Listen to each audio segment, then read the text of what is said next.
No, it's there.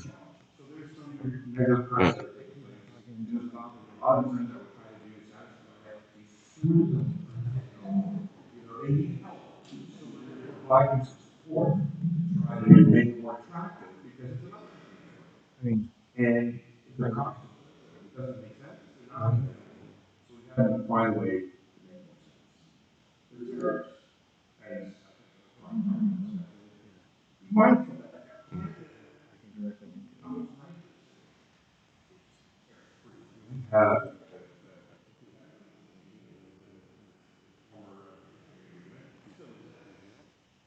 I do.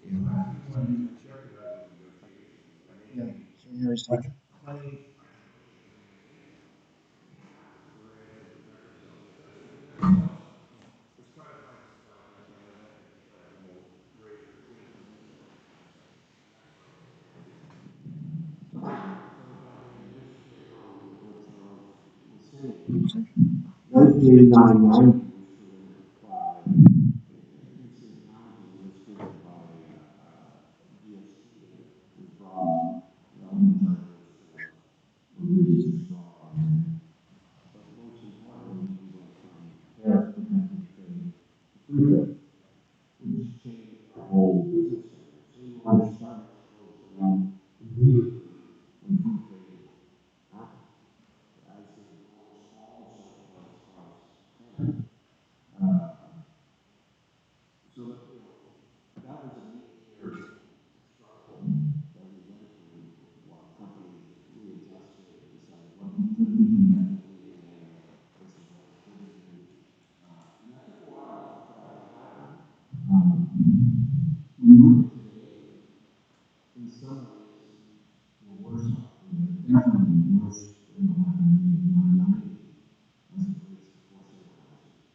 did it already.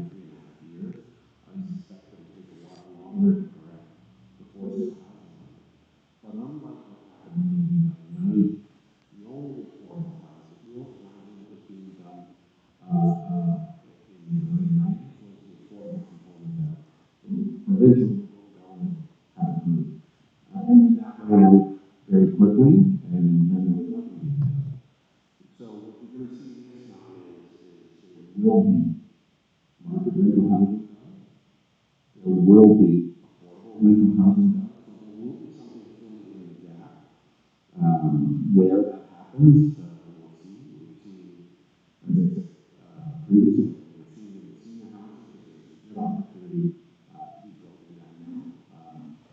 So, you know, until unfortunate side, one of the other things that we'll talk about is we're a little bit different credit than residential. And we think that because we've done a lot of user product, a lot of empty nester product has been built into our credit.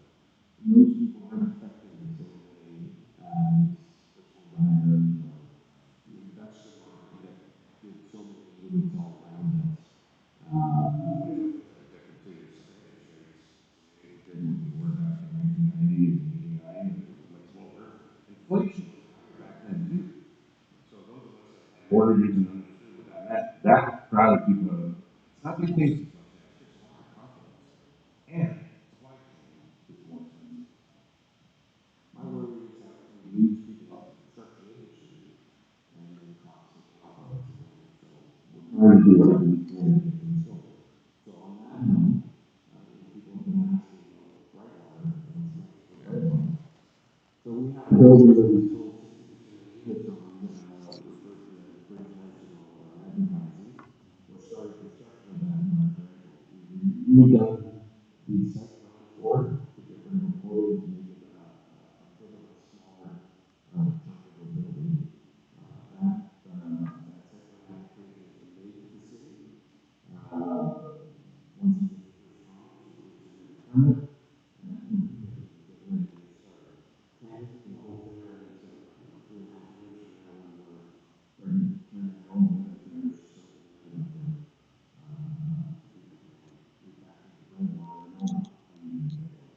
Same time, we're redesigning center college down by the waterfront. We have a smaller average size. We're keeping the same size building, but we're making another size building to it to reflect our past experience at Brightwater Shore. So we're going to see some new stuff coming next year at some point in time. Because we have some sales of other big homes where our past experience at Brightwater Shore. And I think those will be coming next year at some point in time. Because we have some sales of other big homes where our past experience cities nursing homes, right? And I think those will be coming. I'm not sure.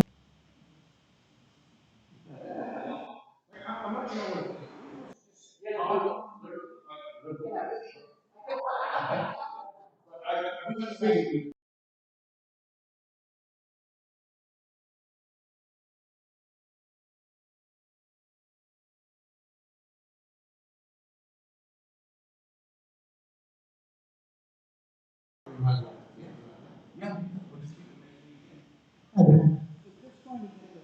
format flow of what we're the dynamic of what we're doing, but you know, I think the overall theme tonight is very much what we're looking at from a developer point of view, federal government point of view, provincial government point of view, municipal point of view. The issue is there's uh,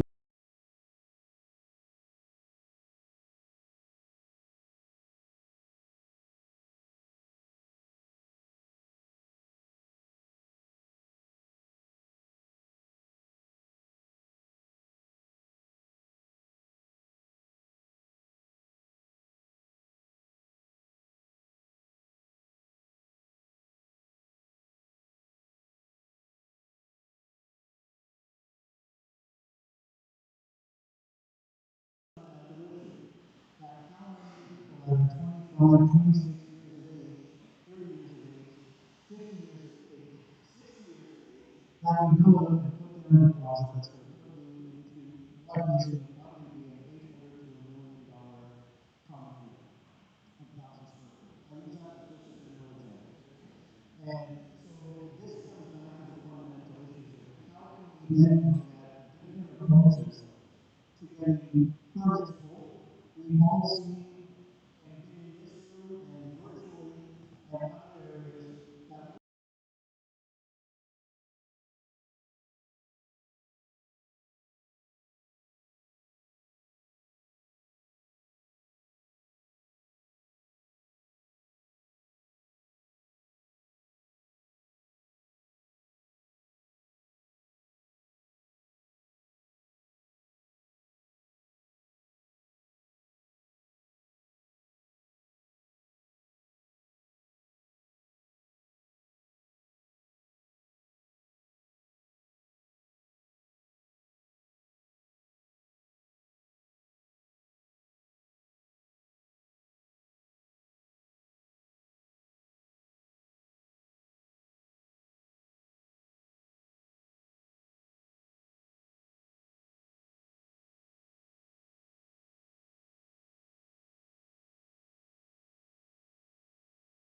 use the dialogue.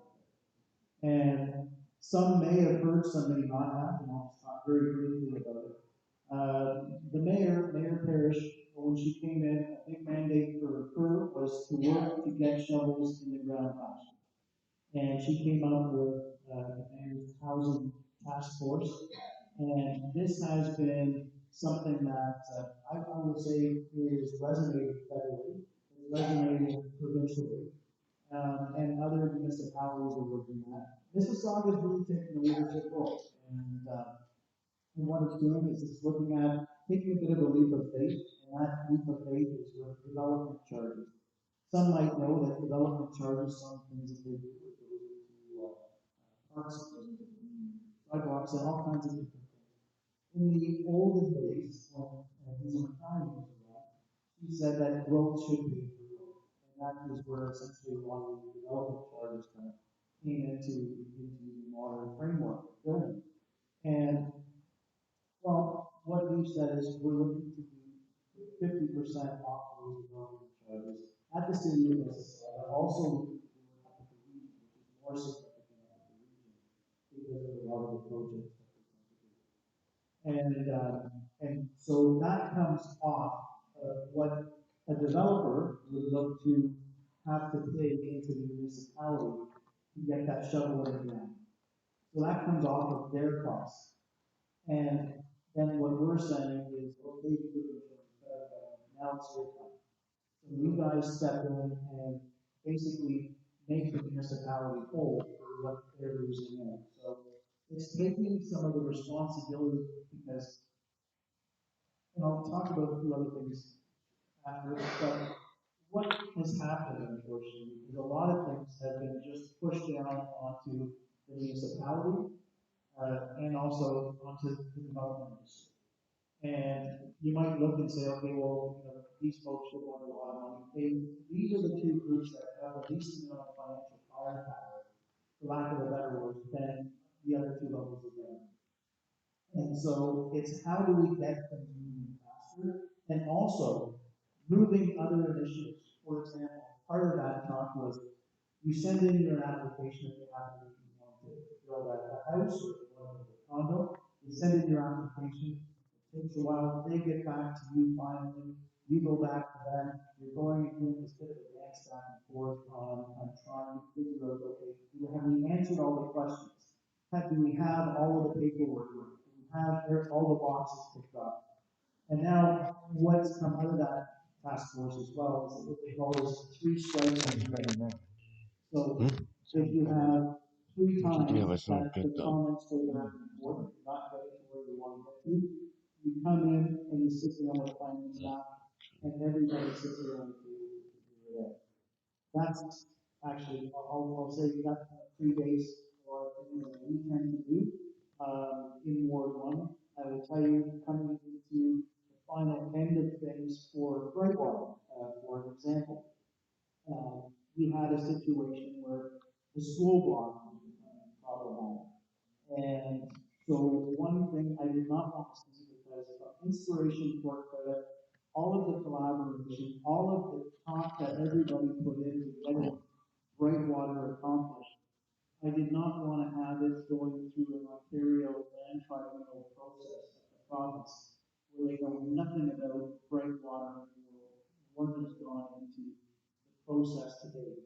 So we all sat down with the school board, with the Brightwater folks, with planning staff, and everybody sat down, we shut the door and said, let's figure out where the school block goes, because we want to make sure that we have made a solid solution to this. That's collaborative, and that is in keeping with the inspiration for credit.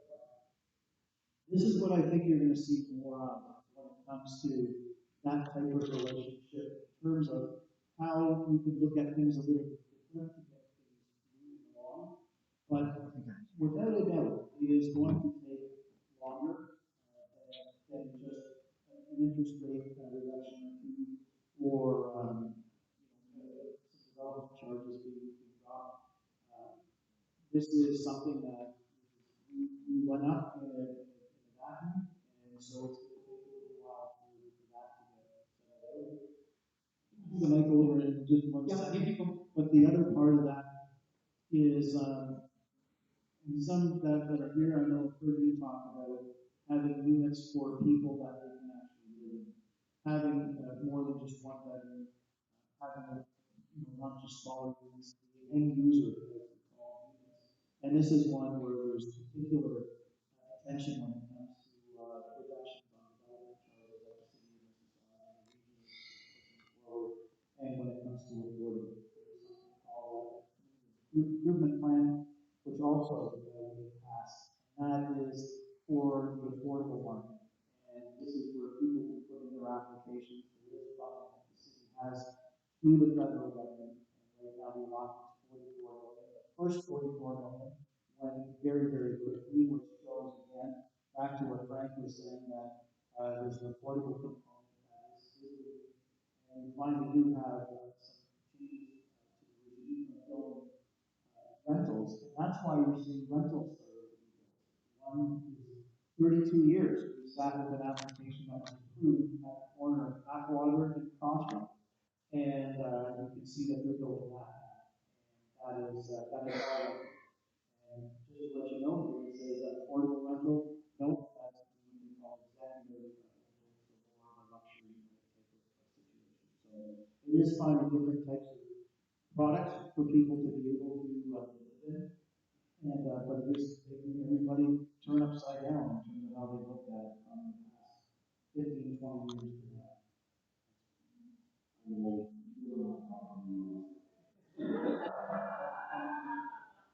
Thanks, everyone. We'll go on to our second question here. And again, this is working out well before we get involved. This time, Ellie, because she's been quiet up till now. But I do know how you work with VIA this year. That at one point, we found real problems in trying to respond on what I have for you that I know you've been concerned about is how has the VIA members been able to continue to provide the signature events that we have been putting on, and how does the slowdown provide an opportunity to step back maybe and reflect on the past?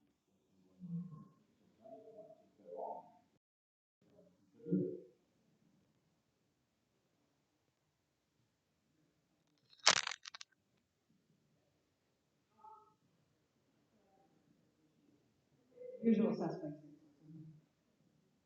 So from the BIA perspective, obviously, we slow down in intensification, particularly in the west. Not having the anticipated residents there has had an impact on things. We have more people, more growth in the port, more people on the street, more people shopping and dining in the street stores, and means that we're here all year round, not just in the tourism time during the summer. So that has meant influx from sponsorship from developers. However, I would have to point out that we've been very lucky to work with over time, and that they have had a very long-term input for credit. But I have to remind people that the state's the only that's here from France, and that continues to bring people to the world. And that's very, very paramount to bring that in. So each year, I will be doing a lot of comments. You ready? So November 29th, we will be lighting up that park again, and the lighthouse. So that continues to bring people forward. So that's an investment that developers will make. And of course, for credit community foundation, that's something we rely on. Karen is here. Karen is a huge part of that. That was created from an endowment from Friends Software, and we continue to draw support from them. Not just funds, also there already has been, it's not happening as new money coming in, there's already been the groundwork and ongoing support from we're really grateful for that. In terms of funding, it's the onus is on us from the BIA's perspective that we need to look at other areas to make sure that, depending upon how the economy goes, we're starting to work more with banks or unions. So the onus is on us to actually have the front, and we're looking at doing that now without impacting our businesses. I'll do another talk. I can't really talk too much about the budget. It will be presented in the talk on November 26th. Making an announcement that come up with some really creative ways to continue to add events and new installations without impacting our mainstream businesses as much as we can. And we also tend to rely on visitors as well. That's a huge problem. So we do have some in place that have always been long-term contributions, and then we're looking at new ways to get an influx. Another approach that we've taken is we're not necessarily going to use it ourselves. We do put on events, so our approach is more being a conduit for that. So look at the event producers that want to have their own funding, and we're bringing them to the port. So 2026, we will have three new large-scale events. We will have Pet Expo will be here, and they'll bring that information from the International Center. They'll be here. We have a Renaissance Fair that will be coming here, so we need influx of businesses as well as the Country Music Association in Ontario, that the council and I worked on. They really believe their efforts here. We're using Park Hall, we're using the park. So we're seeing a lot of animation there. So it's more being that we're not necessarily relying on sponsorship, that, but just being more adaptable to whatever the market is doing, and then relying on things that are going to be put in place, like the foundation and of course, cancer vaccines are very helpful with that. So I think we've been pretty adaptable to what's been happening and making sure that the weight doesn't fall on us. Everyone knows the corporate at the IA will primarily be to businesses from Maple Avenue to Houston Avenue. So it's just really leveraging the partnerships that we have and creating new ones and making sure that we're keeping a vibrant Main Street and more people that do come here, new residents. We're going to see more people in the street. The pedestrian bridge is going to be a little bit more walkable. So I think just building these types of relationships together is going to be one of the items that people are, I know this is you've all been having discussions with counselors, the AA, and others, in regards to I was part of I sold the property at 275 members, and knew it to the city. So they put a direct ownership and public access of roads. Things happen. I understand the council's concerned about going to not probably on a vehicle. So we're sensitive about what we do as we go forward. Federal funds, which now I'm part of, is different events. We're working very closely. Steve has been at the forefront. The city has taken made the plan. We visions, you participated in many of that. But we still have ways to go. I mean, there's an environmental assessment that's been done, or is being done, to determine, what, let's say, the ownership of it. I don't think finance is going to work. So we'll probably have federal or getting engaged through how to partner then with developers. It's going to be part of what's called public land. So it's all there. So developers can come in and look at the site, determine if they want to participate in partner, land, UCD, and then determine how best to proceed and what reasonably we must do. One of the things that people are concerned about that are ongoing is employment. So there is one employment capability within the property, but it isn't necessarily an excuse. As Kelly mentioned, we're in a corridor, part of the master plan, the densification. Goal line, we've got transit, we've got a number of things. So we also want to be able to have access to our waterfront and enabling us to have so it's still early days. We have quite a bit to determine as to see on transit land. One of the questions that was posed to me was, can we provide determination by which to provide for more housing? Can we enable developers to have, what are the qualifications to be selected proponent? And that can be done.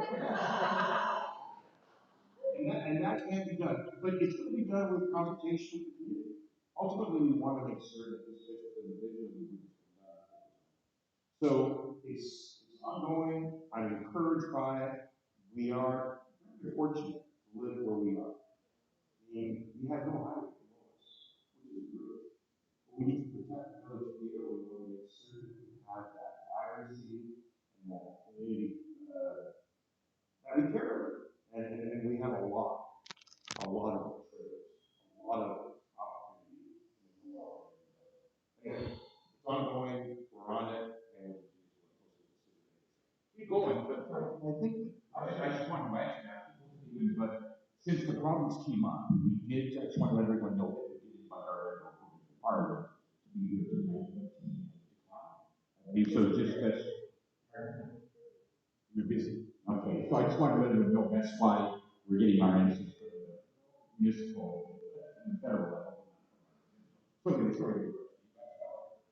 Not a problem. And so with regards to, just to add a little bit on to, I'll just mention very briefly with regards to one important area. So just on to some of the things that are going on or not going on, et cetera, in the village as well, to what Kelly was saying. One Port Street is a bit of a complicated animal because part of that was, the first part was the break wall, and that's on the easterly side that's falling apart. That was gifted to the city. And so that is literally, it's at very much end of life. You saw with the high water levels a few years ago, it was cresting over, caused damage. And then what we did was we went out and did an environmental assessment for what is the easterly part. So where you've got, I guess, on Port Street, on the east side of the property where there's basically a boatyard. You can see that area, and there's kind of a hedge around it. From that spot, right down to where the break wall is, that area is really the new marina that we're talking about. And so the wall gets wider and taller. It adds on to some parkland, some parking, which is needed, boat storage as well. Access to the docks would come from there. And the spot right up at Port Street itself is one that I've been really pushing to keep a working marina component, because to what Charles was saying, these jobs they're specialized, and once you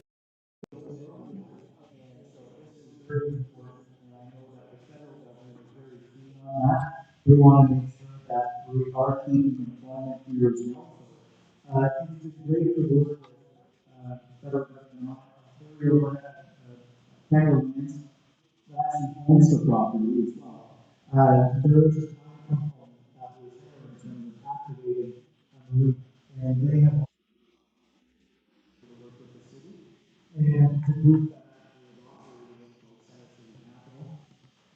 They have done a lease extension on that just to keep things moving. There are folks with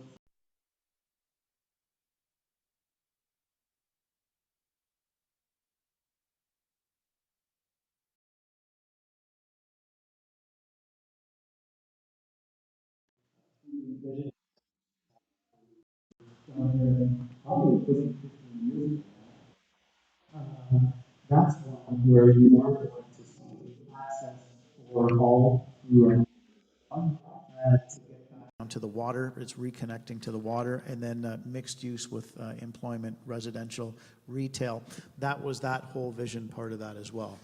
The one thing that I'm always very mindful of whenever I see an application is I want to see the traffic studies, because we have one significant road, and that's Lakeshore. We have a pinch point over at the river, and for anybody that tries to, tell us anything different, we live it. We know it's what we're dealing with.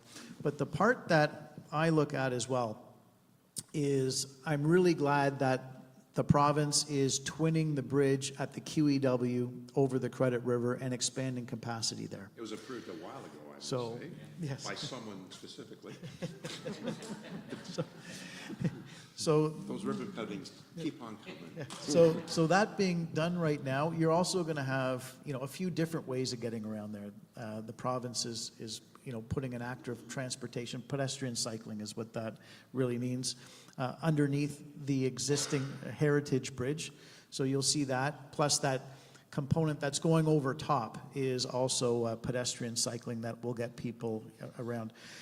Timelines, you'll unfortunately have to ask the MTO. I don't have that, but that is one way to get some relief. But the reality is, what concerns me is, yes, we do have growth that's coming through Port Credit. We do have growth that's coming into Lakeview. But the concern, of course, is there's a huge amount of growth that is set to come into Oakville. There's growth that's coming into Burlington, into Bronte. You've got it in Etobicoke. And where do people take? They take the Lakeshore. And so all of this adds up, because we have a significant portion of traffic that takes the Lakeshore that is not originated locally. And so that's a concern that I have, and I've been echoing that to the province for quite some time. And they've also, without getting too far into the weeds, we've been trying to find some ways to look at things that will get people moving around. Kelly, and that will go for a while. Can the BIA not do a toll just for Port Credit? You want revenue. Something tells me Kelly would be happy to do that, right? Listen, if I could put revenue on parking and micro-mobility and everything on the main street, I would. If you're not from Port Credit, we'll get a special pass. That if you're from Port Credit, you're okay, but if you're coming from somewhere else, yes. We'll enforce it. And then we'll be there to enforce it. Absolutely. And then, but you look at the other part, and that was what started this, the conversation off for this question I think that Richard had, was just in terms of sponsorships and how things are being done in terms of activations.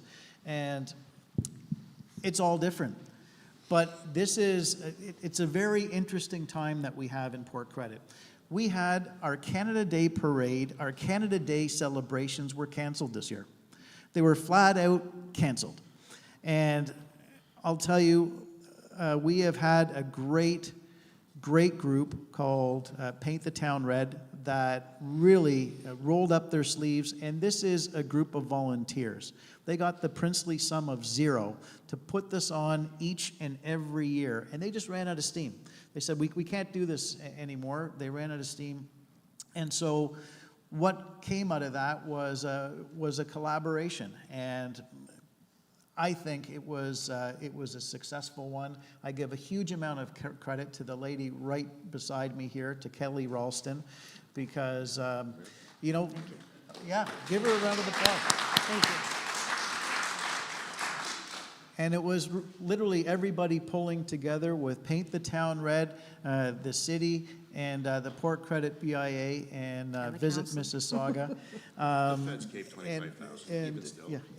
Yeah, and the feds, it was everybody pulling together, because this year of all years, we're not going to lose Canada Day, and we wanted to make sure that we all got out to celebrate our civic pride.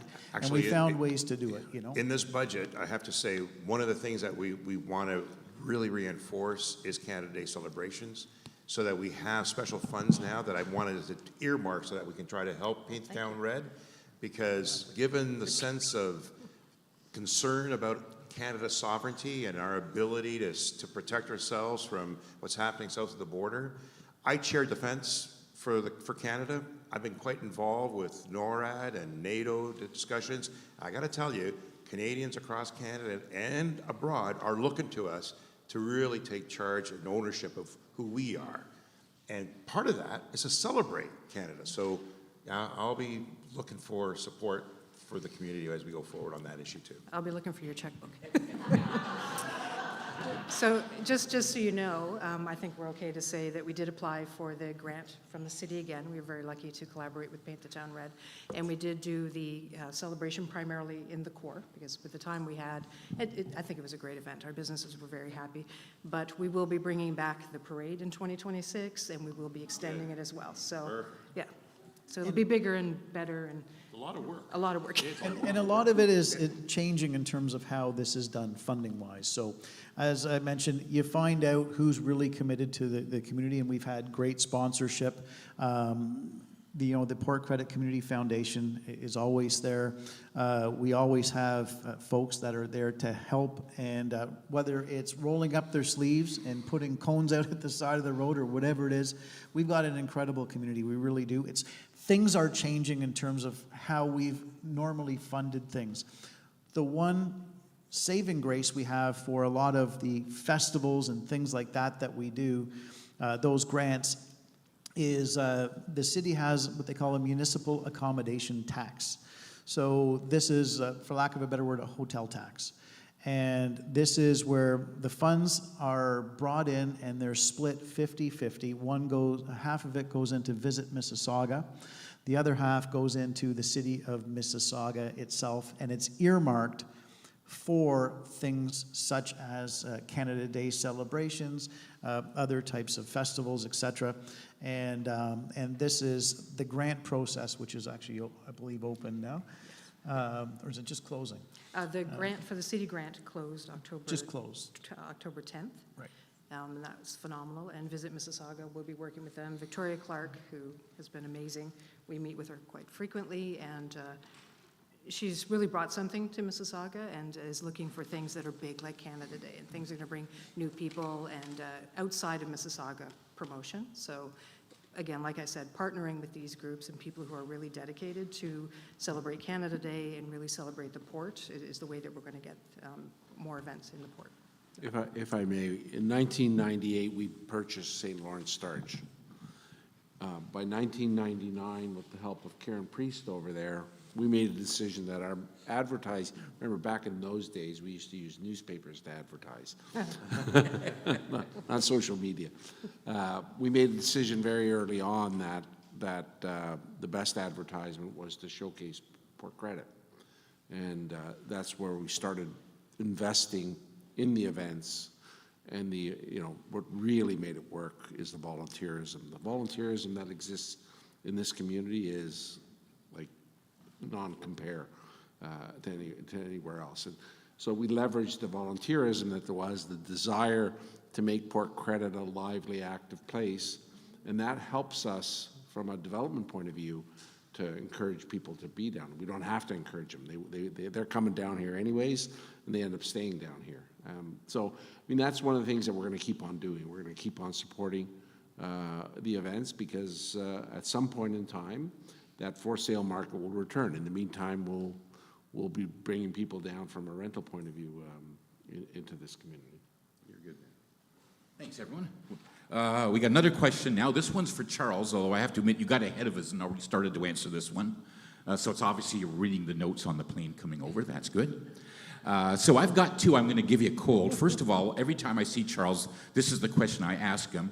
And given the fact that you were late getting here, I guess the question I'll ask is, how's that high-speed rail coming between Ottawa and Toronto, first of all? And then second... Not fast enough. Not fast enough. You'll be out of office by then. I say it would be the great way for you to get between Ottawa and here. Yeah. You'd have a lot more visits with us. I would prefer it. But the other important question, I do remember years ago when I was part of the Port Credit... PCLAP. It was an awful name. Port Credit Local Area Plan, it was. And one of the things that came out of that is that they tried to get us focused towards, yeah, do you remember that? Trying to get us focused towards one job for every 2 residences in Port Credit is kind of a healthy city. And we kind of focused on Canada Lands as being a great place where we could probably try to get more employment into Port Credit. I know I'm kind of catch you on the spot, but can you comment on how we can turn our waterfront into some place where we can get more jobs into Port Credit? Yeah. First And off, Frank, too. yeah. My apologies for being a bit late. I had to go to Billy Bishop. It was delayed. It's life. But I really wanted to be here, and I was supposed to be at an event last night with Mr. Dasco, and my family came in my absence because while it's important to be in the community and be part of who we are, that's the primary issue. The demands in Ottawa, because it's so far away, makes it tough for me to be available as much as I had been previously when I was here provincially. Although my wife would say she sees more of me, it seems, because at least when I'm coming home or when she goes there, it's more her time as opposed to having always been traveling back. 'Cause I came home every day, but I came home at midnight. I'd leave at 7, so it was always a bit more difficult back in those days, and the kids were younger. But what was important was the community engagement. And one of the issues of employment in our community, because employment makes the community vibrant too. We have the Sheridan Parklands, we got the Clarkson Industrial Lands. We used to have Lakeview industrial properties provide great employment, and it's becoming more diminished now because we're trying to revitalize our waterfront for better use. But we have to be mindful of having some mixed employment. The city and the federal government and the province will coordinate and determine how best to provide for those employments, especially when it comes to Canada Lands. And some of the predictions or some of the prescriptions of the development of Canada Lands is mixed use. So we'll have to go back to the city, we'll have to rezone some things as necessary, but it's important for us. And we have people come down here, a lot of tourists come down here, but that marina, that waterfront is a gem. I mean, there's very few deep water ports like Lakeview, Port Credit, and even the one in Clarkson. And it is a huge economic advantage for us, which we can't lose. And that's why employment opportunity should exist. And it's important for a village to have employment so that we can make use and live and buy locally and participate. We have some major employment. Now, through the work I've been able to do, invested heavily in the Sheridan Parklands and innovation and high tech and biotech and a number of specific employment, and they have a lot now happening, but not specifically to Port Credit. They live down here. A lot of them want to come and live in our community because it's an attractive place to be near the water, and we have some great trees. We need to, however, maintain local employment throughout that process. The intensification issue and the transportation issue that Stephen talked about is a concern for all of us. I know we all worry about it. The expansion of the highways, the increase of public transit will help, but it's always going to be a bit of a challenge for us. And this is a major highway. I mean, Lakeshore is a primary road. It's hard for us to not have, we don't have the same benefit as Oakville with all those side arteries that they can deviate from the waterfront. We'll have to find ways to make that happen. And I don't know why Kelly doesn't want to put a toll here in Port Credit, but so be it. I'll do it. No. Oh, but that's a joke, by the way, for those that are filming. That's not something I Edit that out, edit that propose. out. And in fact, I fought my premier pretty hard when there was talk about putting a toll in the city of Toronto around that corridor. That's going to kill a lot of activity and engagements from those that live out here. So I'm very mindful of that. So we have to find alternatives. Employment, though, is a big driver to keep people here and enable people to work here and live here. Is there a risk, though, Frank, like when you're developing, is there a risk in having too much unemployment or too much employment, offices and space versus residential? I'm not afraid to say that we're still learning and adapting. So in the heart of Port Credit at Hurontario and Lakeshore, we were able to move some of the office space fairly easily by selling it, by condominiumizing it and selling it. There are benefits to businesses owning their property versus renting it. In Brightwater, we went the other route, where everything that's second floor is for rent, and it's a bit of a challenge. We're not renting up as fast as we'd like to. Economically, it's tough to make it work otherwise. So I think you're going to see more of what we do in the future, at least on the second floor, be condominiumized and for sale. Even restaurant businesses would prefer to be buying our space than renting it. We can make it work. We made it work in the Hardaport credit. We can make it work. Yeah, we hear rumors that, people are starting to work from home more often. Is that true, or is that just kind of something that's kind of, you hear people saying work from home since COVID? There are still lots of people working from home, a lot less than a year ago, even. You're seeing downtown Toronto definitely pulling people in. The advantage of being with our office, especially if we're selling it, is you can be working from home, because basically the people that have occupied our offices are all here already. So instead of having to go downtown, have an office here. So you see a lot of that happening. The accounting firm that we had for a long time did that. Even Edenshaw is not only developing in this community, developing elsewhere, but because David McComb lived down here, put his office down here. So you're seeing some of that there. People that have got good, strong businesses, maybe not working from home, but working close to home. And Mississauga is a net importer of jobs in terms of people that are, when they wake up in the morning and they're going, you would think the way that things we're a bedroom community.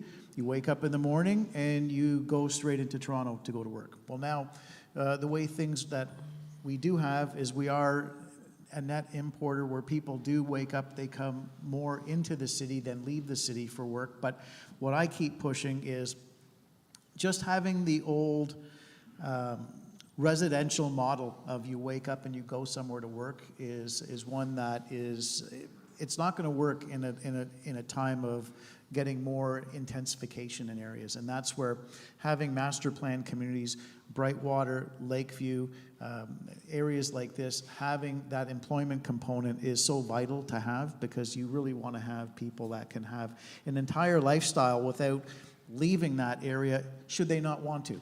If they want to, and that's where schools are a part of this, Parkland's a part of this, employment's a part of it, other amenities, and so having that full lifestyle, variety there, I think is very much something that you're going to be looking at going forward, because a lot of changes have happened. COVID was a big changer. It was a changer for how a lot of people just interacted with different people, and you're seeing the virtual meetings are very much a part of our everyday life for many, not all, but for many. And then also find what is the right kind of mix for people that are going into work. You see, J.P. Morgan is in the New York investment bank that's really pushing. They've mandated everybody must come back. You look at other spots, the Ontario government has been pushing people to come back, and those that have kind of flexible space as well, where they'll spend three days at home, 2 days in the office, or 2 days in the office, or 2 days at home, 3 days in the office. Those types of mixes are happening, but having a variety of employment is vital, and that's also why I have monthly meetings with our economic development team to see how we can push getting more and more employment down here. And we have something called the Community Improvement Plan, and that is one that gives some incentives to companies that would want to come and locate here. So that is happening, but again, the same thing is the municipalities have the lowest amount of financial firepower to be able to make that happen. But they are palatable, and talking to different organizations, they do find that is something that they would want to have as a decision to come down to our community. So a bit of history on this. you know, there used to be a very large architectural firm. There still exists, Adamson Architects. They moved from downtown Toronto into Port Credit because their three partners were all West Enders. That was 300 people that they brought into Port Credit. After 15 years of being here, they retired. Those partners and the new partners that took over from them were all downtowners who were taking the train into Port Credit. They were coming opposite direction. They moved Adamson Architect out. That vacated 3 buildings that were fully occupied here in Port Credit, and it had an immediate impact on the restaurant business. I mean, the restaurant business recovered over time, but it took a while when you lose 300 people out of your lunch crowd. Lunch was busy here for a long time because we had those 300 people. Yeah, Adamson State, that was always my go-to one about, you get jobs down here and then people will use the restaurants during the day, which would keep Kelly happy. Yeah, like I couldn't imagine officing anywhere else. I mean, I live, depending what time I leave from home, a 5-minute drive. If I could walk, it's a 25-minute walk. And then the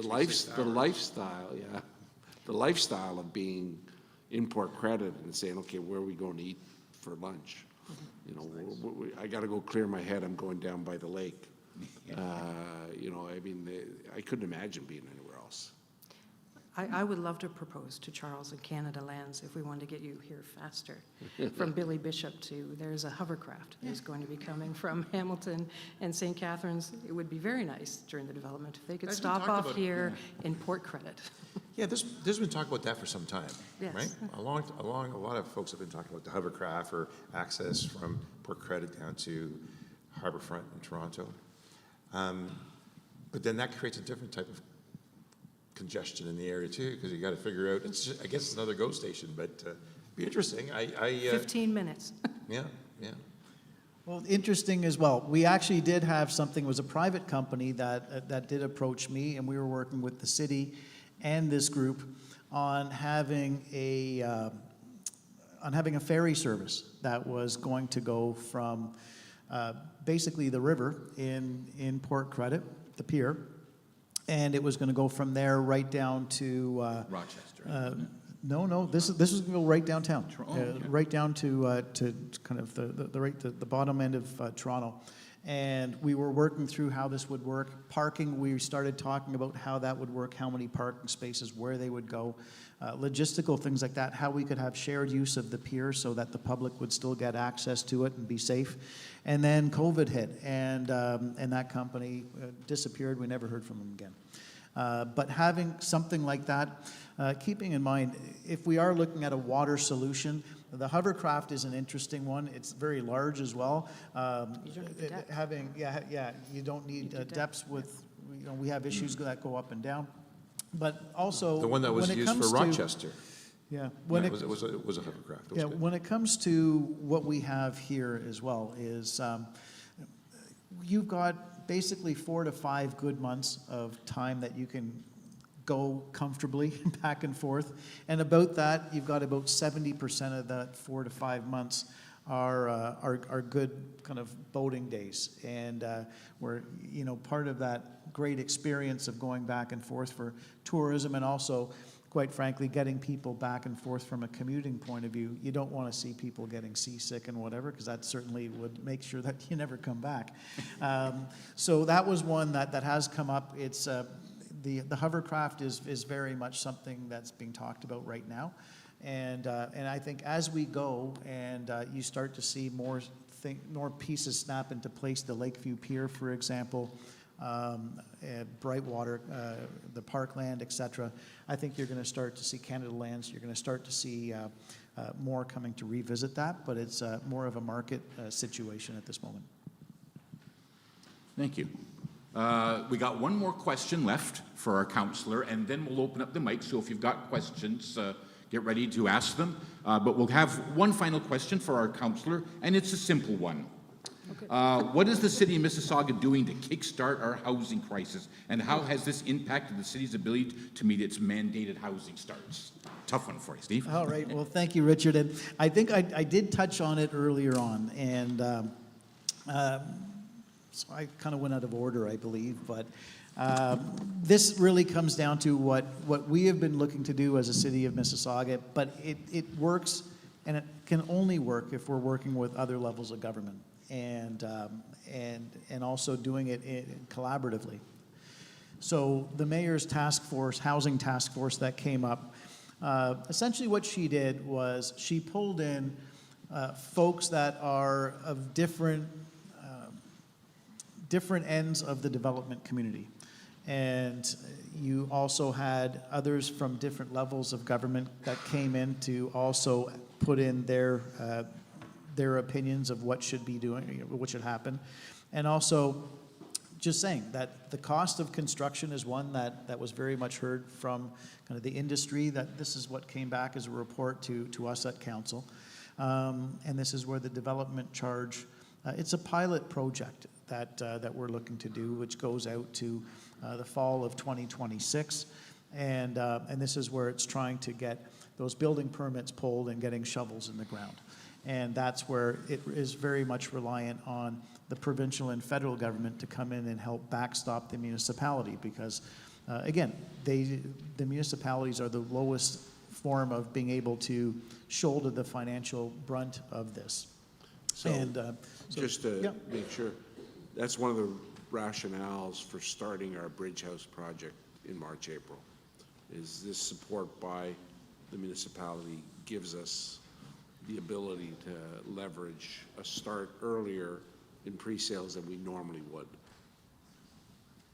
And I think that speaks to what is going out there right now, and also what I believe is starting to resonate with other levels of government, because I know when it comes to infrastructure projects and things of that nature that we're hearing about, the federal budget that came through, that's where you're going to see more of that financial assistance that'll come from higher levels of government to be able to get those pipes in the ground. We're appropriating $13 billion in the Build Canada Homes legislation that we're putting forward to try to facilitate, in partnership with private sector as well, to initiate more affordable housing projects. And we have a new agency that's been established. She's actually been participating in Brightwater through DREAM and a few other aspects. She's a former councillor and a vice mayor or deputy mayor in Toronto. And so we're very serious about trying to facilitate and inspire. This is probably since World War II, when we had that whole housing projects that came forward, the wartime homes, it's kind of that feel. Like the Prime Minister feels it necessary that we're in a very transformative time in our economy and in our situation where housing has become a primary factor. And so there'll be a lot of injection and a lot of support to facilitate more supply, using public lands as well. There we go.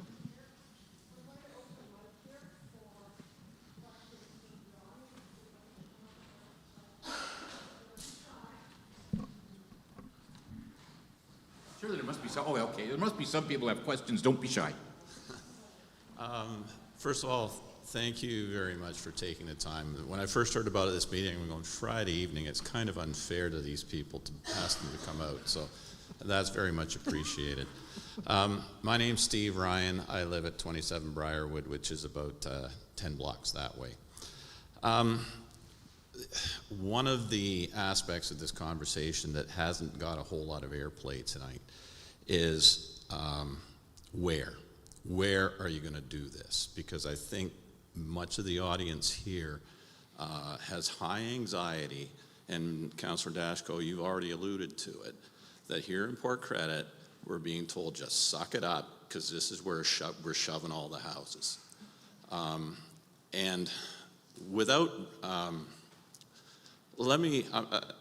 this might sound like I'm going off topic a bit, but I'm going somewhere with this. I moved to Toronto in 1986, and I remember crystal clear driving down Dufferin south of Yorkdale Mall and thinking, why on earth did they allow developers to destroy this street with nothing but one-story strip malls. And most of the GTA, including the outlying communities, is desecrated with one-story strip malls. So rather than telling us that we need to push aside and make room, why is there not a more orchestrated plan to make the most of arterial roads to put in housing? And I don't mean putting 15-story buildings, 20-story buildings. Somebody in this room might remember this conversation. We were talking many years ago, and I said, why don't we approach all of our arterial roads as if it's an opportunity for community building? Why don't we put 3, 4, 5 stories of residential on top of all these strip malls? And that person who was in the industry goes, Barcelona. Have you ever been to Barcelona? It's lovely. But that's not what we're doing. And Barcelona happened to be the example, but I would encourage anybody to have a look at what a European city looks like. 4, 5-story residential above street level commercial can be lovely. And this has been rattling around my brain for a long time. And I'm a bit of a number goof. So I sat down with a map of Toronto, just the city of Toronto, mind you. And I looked at, just measured out all the arterial roads, none of the secondary streets, just the arterial roads. And thought, what about if we made a reasonable assumption about how much of that ground is currently wasted with one-story strip malls, and we put 4 or 5-story residential? In the city of Toronto, that would make enough room for almost 700,000 homes, just in the city of Toronto. So it's almost certain that it's double that if we looked at that. So why can't we look at, instead of telling people to push aside, instead of desecrating places that we're trying to preserve, why don't we build on the places that we've already desecrated? Steve, you bring up a great point. Yeah, you bring up a great point. And this is one, I guess, and there's several parts to that as well. I will tell you, we get told what we have to do by the province of Ontario. We exist, and I never shirk responsibility or push it on to anybody else. I just wanted to just say this for context. So they will tell us whether or not we exist as a municipality completely under the Municipal Act. So when it comes to our official plan, this is something that is, again, we just came up with a new official plan. I will tell you, I did not vote in favor of our new official plan, and I'll tell you why. Because we were supposed to go out and do a lot of consultation with everybody in the community. In Mississauga, we've run out of land. In the City of Toronto, they have too. But I'm going to focus on what's relevant for us, and that's the City of Mississauga. We've run out of land. And so having things essentially going outwards, Hazel was known as the Queen of Sprawl, and now you've got things that are going more upwards. There's a mandate that comes down to us that says that you have to build X amount of units, and this is essentially what this looks like. We put together that plan. Why I voted against our new official plan was because of the fourplex mandate that came in. And that is putting 4 units, what they call as of right, on certain size pieces of property right across the entire city of Mississauga.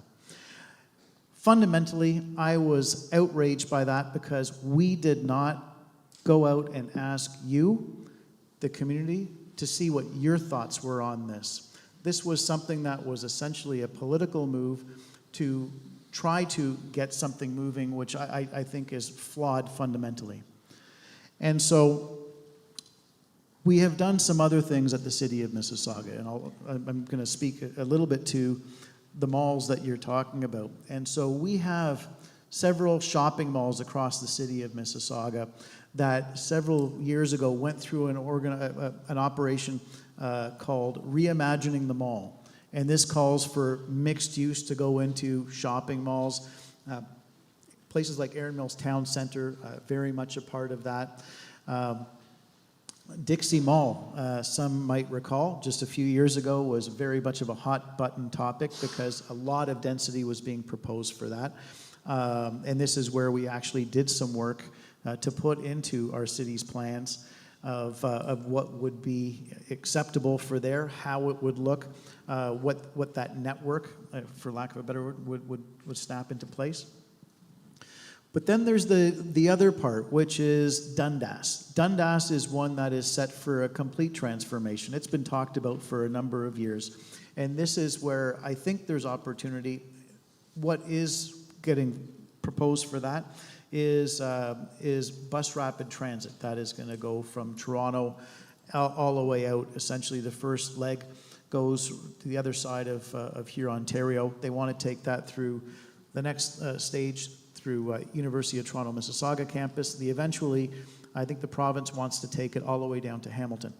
And this is where intensification can occur. There are prescriptives of what could be put there. These are things that have been kind of put into plans. But then it'll come right back to the Planning Act, which says that on any piece of property, you can make a proposal. It doesn't mean it'll go through, but you can make a proposal. Several years ago, you could make a proposal which would be outrageous, like putting a 17-story building on top of what is zoned for a 4-story building, and you'd think, you guys are nuts. These days, you got to watch where that is, because the province, we can turn it down at the city, but the appeal mechanism is at the province. And they are very thirsty to put that housing in. So when they talk about the 1.5 million homes that they want to build, well, these are the spots that they want to build it. And so some have called me the anti-development person, and I'm not an anti-development person. I call myself a practical person that knows the community and knows that what we can and what we can't have. And that's why the employment is so important. That's why the amenities are so important. And that's why trying to make sure that the entire city of Mississauga is put into a position where people find it palatable to want to build. And so we do have certain pockets that have that kind of density coming in, but we have had an incredible amount of that. And it's not by choice. It's anybody is allowed to put in an application. So I'm not sure if that provides total context. The last part that I do want to mention is on the arterial roads. And I get very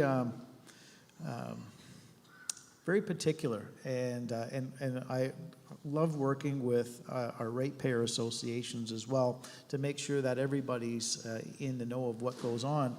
Is, for example, we have a 3-kilometer or 2-kilometer 3-stop bus rapid transit, which I don't think much of, quite frankly. That's coming into Lakeview to help out with the new Lakeview communities that are coming in. And what I've made sure is that all of the underground services are being moved out of there, because what I want to make sure we have is we have the ability to have the TTC or something like that would be able to come along and take and extend from Toronto right down to essentially East Avenue and then loop back into Toronto to be able to be a proper density carrier and to be, I think, a more reasonable amount of moving people around. I mentioned that because one of the next comments that I had from a few people were, why not take that all the way down Lakeshore? And I'll tell you why. Because when upper levels of government are looking to make investments in transportation, they want it to be for not just what's present, but future. So that pushes the envelope on what they call now major transit station areas, where you're getting an incredible amount of density. So that is, if you're not careful, you extend it all along Lakeshore, you've just created a huge intensification corridor on top of already a very busy area. And so you're essentially compounding your problem. And so that's why Lakeshore Connecting Communities is one that we have and continue to do work on. We've taken a measured approach to that in terms of Lakeshore because we want to see what the net effects of having that twin bridge over the QEW for the QEW itself over the credit, how that is going to be responsive to traffic, and then we can look at making some adjustments and possibly piloting a few things, because I'm certainly not comfortable with just making a wholesale change right now before we have all of the information and the data in front of us. Sure, Steve.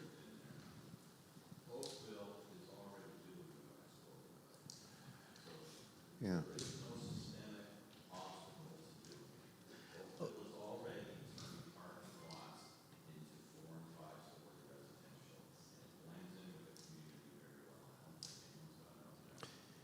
You know, Oakville has got a few different things. That's part of what you've got in quite frankly, just a few spots in Oakville. You have areas around their GO train station, which is set for extreme intensification. So there's a little bit of everything, but we're all under the Planning Act, unfortunately. And what I've been asking for is, give us a number, let us work things out on our own, and let us be able to have the final word. But unfortunately, we don't have that. But that is essentially what we do have right along our arterial corridors. We have very prescriptive things in terms of what we can do. The numbers got to work, right? So if I and to add into that, so as a developer, when we're looking at property, we look at what value the property has on a per square foot basis on what we can build.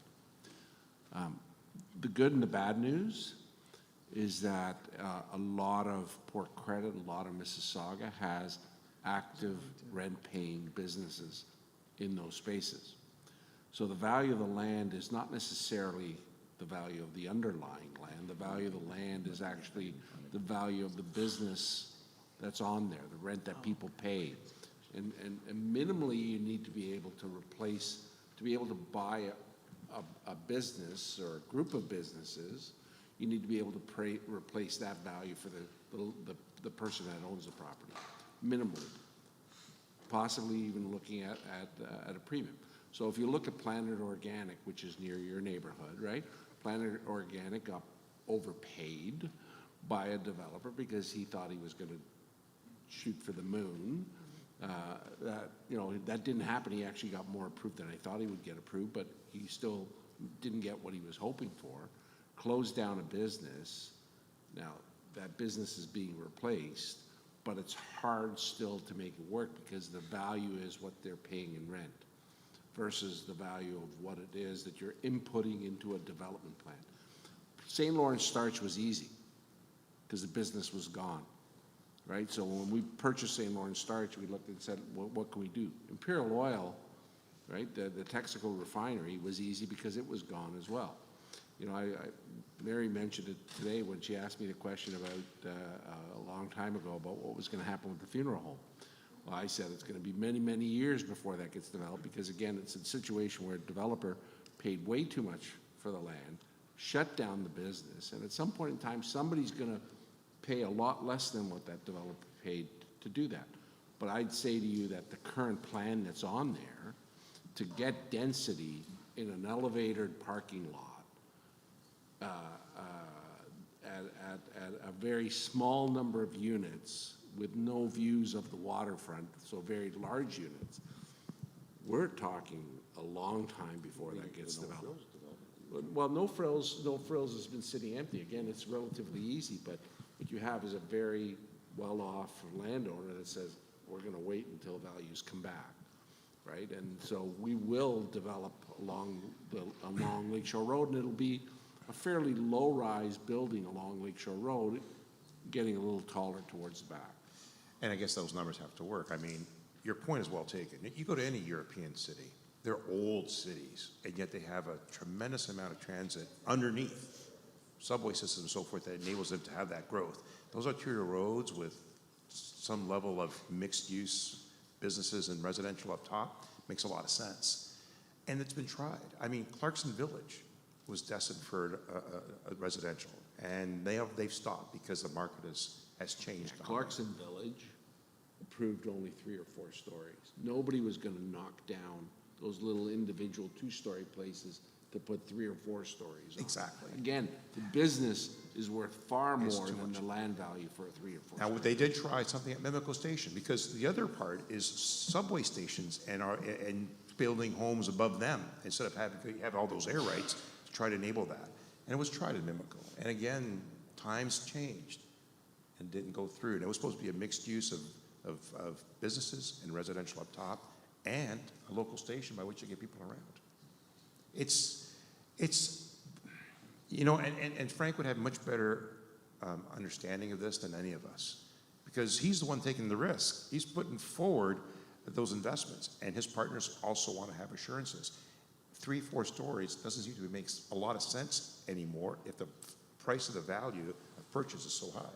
And some of those places in Toronto, I mean, you go to Ossington and Dundas and those places, it's a happening spot, but they're low-level properties. You would think they could take a lot more opportunity by having them above ground. I agree with you. I think inevitably, as demand for and growth in our communities happen, we're going to have to look for alternatives. And it's going to have to be, I believe, exactly as you state. I don't want this to be my conversation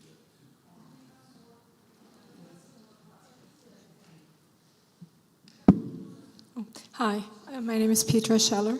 I live in Ward 2, but I also have a building in Ward 1 on Highway 10 and on Lakeshore.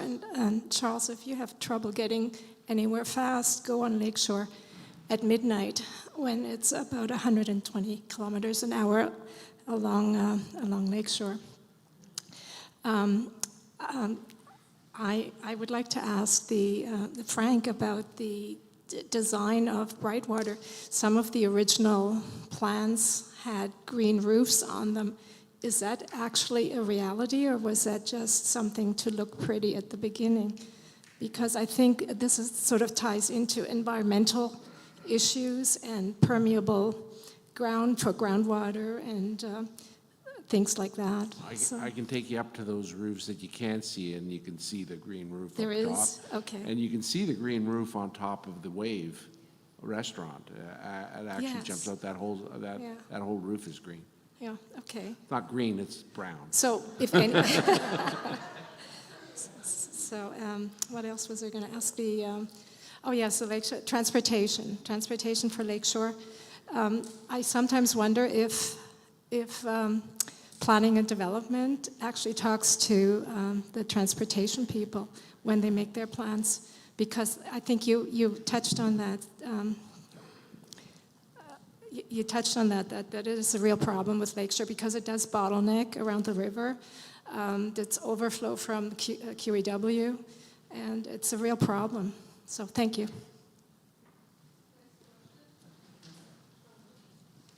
Thank you.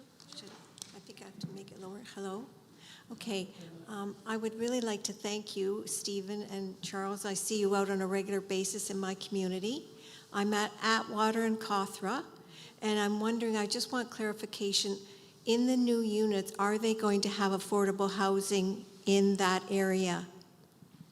At Atwater and Cawthra, they're building new units. Yep. And I'm just wondering if part of it's going to be rental and affordable housing. So what they're building, the organization is called Morguard. Their specialty Yes. is they build rental stock. Okay. And these days they call it purpose-built rental, is apartment building. And what they're building is, no, they're not affordable. Those Okay. ones are, well, it all relative, I suppose, but these ones are meant to be luxurious rentals. All right, so there Yes. isn't going to be supportive and affordable housing there? There is East Avenue. No, in that Okay. particular spot, they're not. Where they are currently building from the Region of Peel point of view, Yes. they are building right on Lakeshore and East Avenue. Okay. And that's 150 units, and that is a 60-40 split. So 60% of those are what they call CMHC rent, and Okay. that is a bit of a discount to what the normal market would be levying. And then the balance of the 40% of those units are what they call truly affordable. Okay. So, but when it comes to Cawthra and Atwater, I know that the 3 buildings that they're Yeah. building right now, no, those are not. Okay, thank you. And are they going, you said that we're going to do a traffic survey. Are they going to do that on Cawthra by Atwater are they going to do a survey to see what's happening there? Because it's getting very, very busy. It is getting very busy, and it's a little complicated too, because you do have people that were taking here Ontario, but because of the Yes. debacle, for Yeah. lack of a better word, that's going on here Ontario, people are moving and trying to take other areas. right. Cawthra certainly being one of them. They wanted to dig up Cawthra at the region, and I put a pause on that, just to let you know. Myself and another councillor out of Ward 3, same thing, having a lot of different activities going on, and this is where we said absolutely not, because right now everything is being dug up, and we're all paying the price for it, and I totally appreciate that.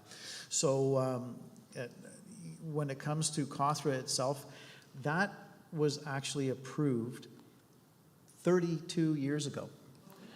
And this is part of what I say is the flaw in the system, is in terms of having to pull a building permit.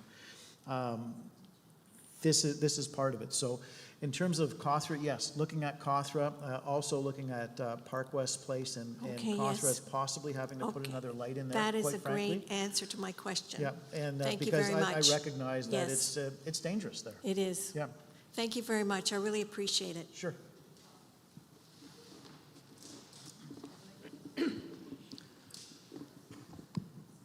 Gentlemen, ladies, my name is Jack King.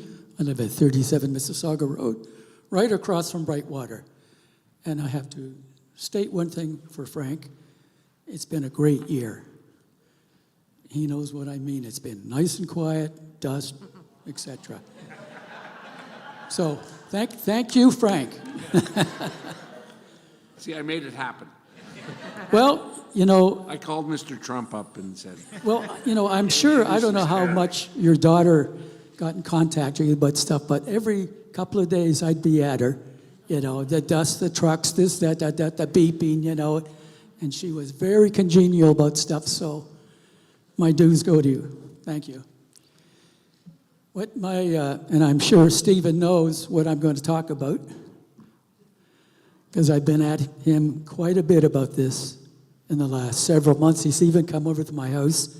We've had coffee, tore each other's hair out a little bit, you know, but he still looks pretty good. What it is the property taxes, of course, have been going up every year for the last 5 years. I think there is a proposal for 2026 at 10 1/4. So it's difficult for everybody, but also for seniors. I'm told I'm a senior now, so I am wondering, how am I going to deal with this? I'm paying 50% more tax than I did 5 years ago. And if you have a heritage property, as I've told Stephen, your property tax is 3 or 4 times higher because you have heritage property. So when your property tax go up every year, of course, the house insurance impacts that again. It starts to get a little tight. So what I'm proposing is there some way we can get a little bit of a tax break for seniors who have been paying taxes for 40 or 50 years? I've lived at my house for 40 years. I don't want to even count how much money I've spent, but you know, that's irrelevant right now. I'm just trying to get to the point of making this proposal, some sort of a break for retirees, seniors, so they don't have to move out of their house. You know, and this is pushing some people out of their houses. So the government, province, whoever it is creating a little bit of this housing dilemma. Yeah, they can go to senior homes, but it's more expensive, etc. I still want to live in my house. I'm sure Frank does. I'm sure you all do. Frank has a lovely house, by the way, and I'm sure he likes to stay there. I've been there 40 years too. Well, there you go. So, and Frank's even walked by my house. Sometimes we've meet on, commenting on houses and etc. Always congenial. But, you know, just have a look here. Let's say, what is 70, 80% people here are senior or close to it? Okay. Thank you. No, thanks, Jack. And yes, Jack, thank you again for a lot of your feedback that you put in, and as well, we go and spend some time chatting, and Jack's always been very gracious to open his door, and we sit down and talk about some of the issues at hand that we've had, whether it's Brightwater in terms of remediation work, speeding cars, or taxes. I agree with you when it comes to taxes. Last year, we had a tax increase of 9.2%. From a property tax point of view, I thought it was outrageous. We have two components that we have. We have the city's levy, and then we have the regional levy. What's included in the regional levy, and you may have seen it on your property tax bill, is we're hiving out because we're getting more and more of a challenge. I'm a big supporter of Peel Regional Police. I'll start off with saying that. I think they do an incredible job. It's very challenging. It's very multi-pronged, from traffic calming to intimate partner violence, etc. It's ongoing. Heck, we even have money in place, and we're very close to being able to announce that we're getting a brand new full police station right down here in the south end of the city of Mississauga, which we desperately need. So that being said, what I will tell you is last year, Peel Regional Police came out and they had a 23.3% increase to their budget.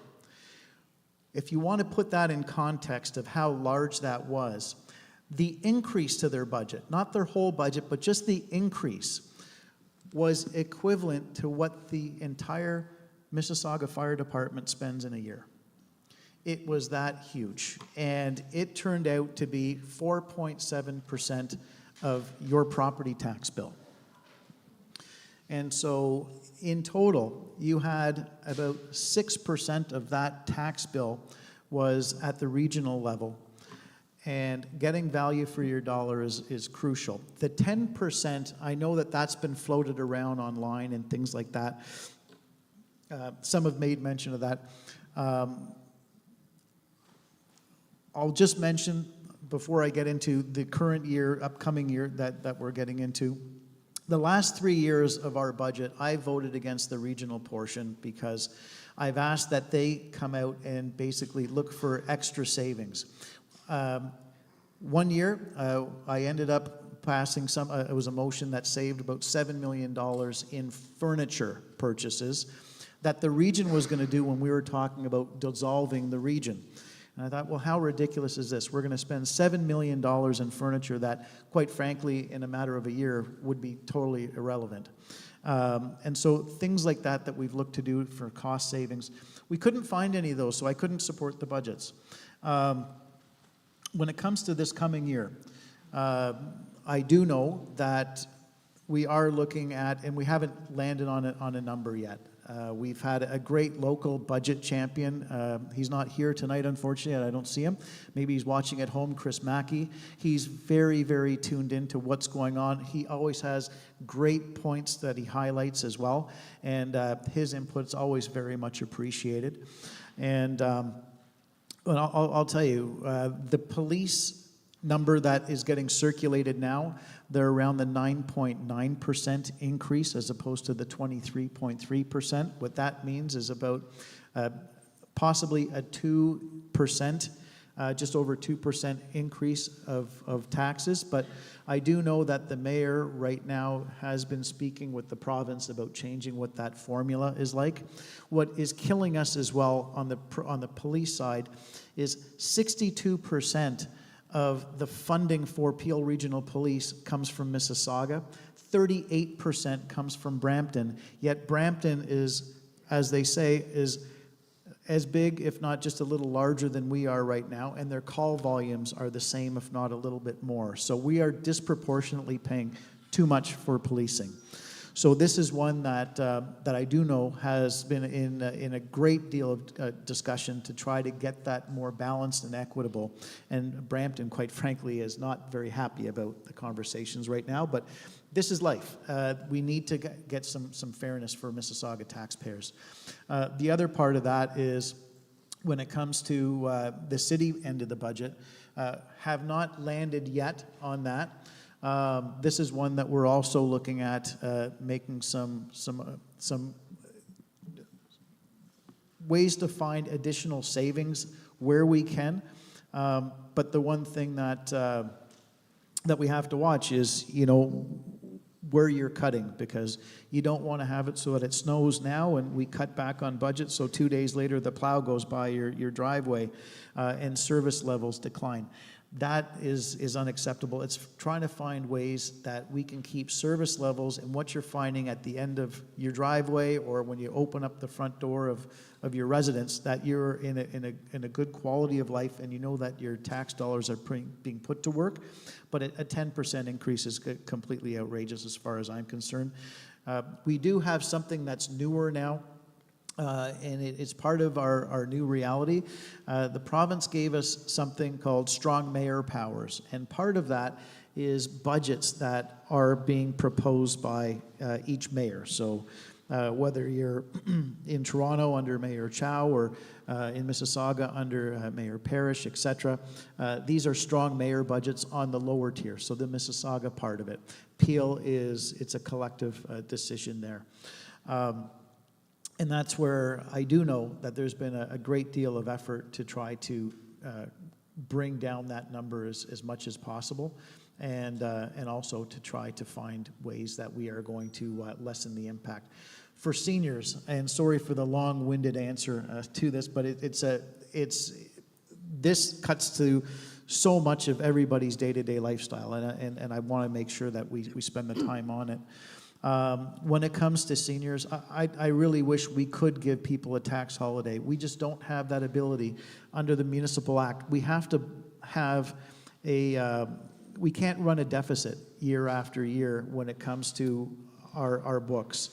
And it's something that is in the Act, so that has to come from somewhere. I wish we could have a reduction in income tax. I wish we could have a reduction in GST and HST, as well as our property taxes. There is for lower income seniors a plan in place, and again, it's a measure. Is it meaningful enough? I don't think so, but I think that has to be looked at as well. But when it comes to the tax holidays, unfortunately, as we were saying earlier, the municipalities are kind of the bottom end of things in terms of being able to shoulder something like that. And this is where we would need to get some significant assistance from higher levels of government to be able to make that work. Hazel used to say, the federal government has all the money, the provincial government has all the policy, and the municipalities have all the problems. And she said that for decades, and that still hasn't unfortunately changed. But it's trying to provide more value for the tax dollar, but also keeping a razor eye on keeping things low. The police budget is something that we cannot touch. Unfortunately, that gets passed by the police board. It gets put over to us. We turn it down. It could go to arbitration, which was what almost happened last year. When we walked out as a city of Mississauga, we walked out of council because of that whole issue. But wherever possible, I will try to save those tax dollars. Always have, always will. Thanks very much. Can I make just a quick offside comment? Just because we have so many people in the room here from the Heritage Advisory, just a component of yours, that I know working with the heritage groups, and I know Mary, you and Richard and Antoine being on the Heritage Advisory, I know they have, with the Heritage Act being so old, that when someone does something that violates the Heritage Act, the fines are pretty insignificant. So just kind of following the thought process that growth would create growth, I wonder if there's an opportunity to advocate on behalf of people, if there's a component of your tax bill, because you're in a heritage home and you're doing the right thing, that the people are doing the wrong thing with Heritage Act, and maybe those fines can be collected in a pool and actually enforced, and maybe that goes to offset. I don't know if that's something we could talk about, that goes to offset the people that are doing what they're supposed to be doing, maintaining the heritage homes.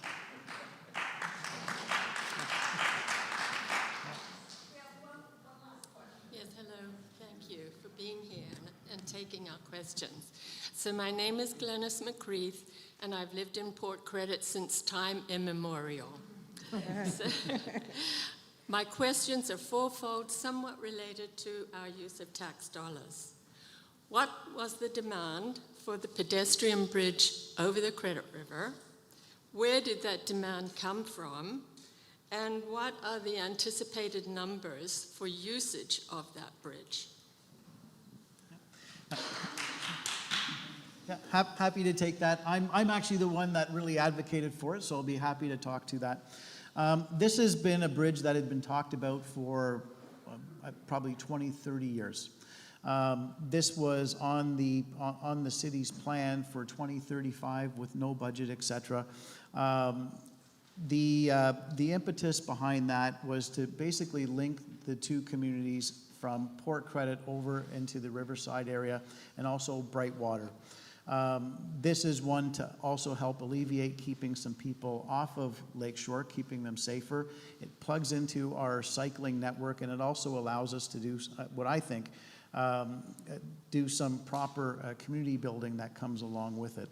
That bridge is one that is going through. We've had that funded for a few years now in different tranches.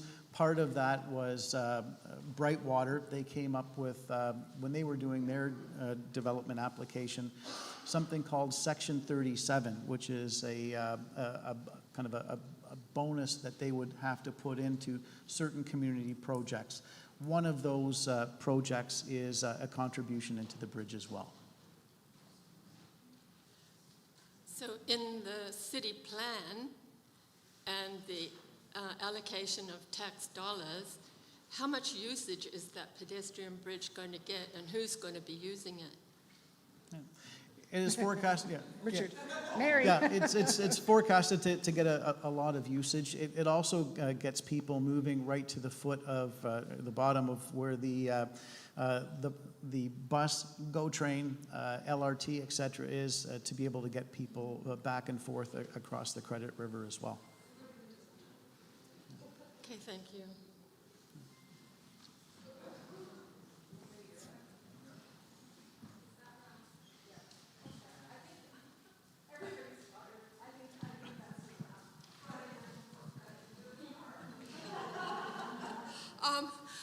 So what I'm going to do, I think what I'm going to do is just ask one really quick question, and if you can answer in 30 seconds, good on you.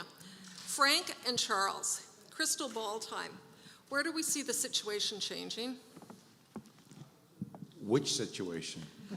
Tariffs, you know what, affordable living. Tariffs, cost of living. When do we turn the corner? This is actually a big question. On Thursday, if you're interested, we got a town hall in this place on Thursday night. I'm going to go over the budget. I'm going to go over the particulars. I'm going to go over the affordable housing complexes. A lot of detail is presented in terms of how to present and provide for some more affordability measures in our community. One of them that we did right away was do a tax cut. So someone was requesting, we did a 14% tax cut for middle-income owners for everybody. The other thing we did too is we removed the tax on the consumer portion of the carbon tax, and that's also another way. But you're also now not getting the rebate, which was the offset. But I have a lot that I can talk about in regards to that, and I'm going to do that on Thursday if you're interested. But we have a full house. I believe it's already about 120 or plus RSVPs have been had, and I'd love to go over that in more detail if I could. But there's a lot of measures. He's just going to keep the houses really cheap. So we're not going to bottom out until the middle of next year at the earliest. It could be next year now with an election that we're going to see construction costs continue to fall, not as fast as they have. Land values are coming down quite rapidly. Municipalities and the other levels of government are doing what they can to bring costs down. So we're going to be at a bottom of costs by next year. And I would say to you at cost levels that probably go back to pre-2015. And then it's just a matter of, who's going to be our market. The rental market will be able to take advantage of it. The seniors market will be able to take advantage of it. Will the buyers buy? And a lot of that will depend on what happens with the next midterm elections. I suspect even if the Republicans do get beat up next year, it'll take a while for that actually to reverberate into a for sale situation. So if you have a home that you're looking to move from one place to another you probably take advantage of low cost next year and high values 2 or 3 years from now. That's how long I think we're going to be in it. We were in it last time. We went from tariffs to free trade. It took us 8 years. It's going to take us similar amount of time this time, the other way around. So we're going to do our draw. Our gift card for the Crooked Q, because we like to support local. We'll let Kelly draw the name, because she's here. Unbiased. Completely unbiased and blind. Okay. It was hopping tonight, I'll tell you. And we have John Matos. Hey. Oh, there we go. Okay. If you want to stand over there, I'll get it for you. So, Richard, are we going to wrap up? Yeah, you've got some stuff. I got nothing to say, so let me finish things. Yeah, Donna's just, because we're Port Credit and we like to do things very local, we've got some very special speaker's gifts straight from Sawmill Sid. He's given us, Thank you very, very much. he's given us wooden cookies, some honey because he discovered honeybees on his property, and little coaster. So anyway, thanks to everybody for coming out. Our panel are here to answer your questions and keep talking, and that's a wrap.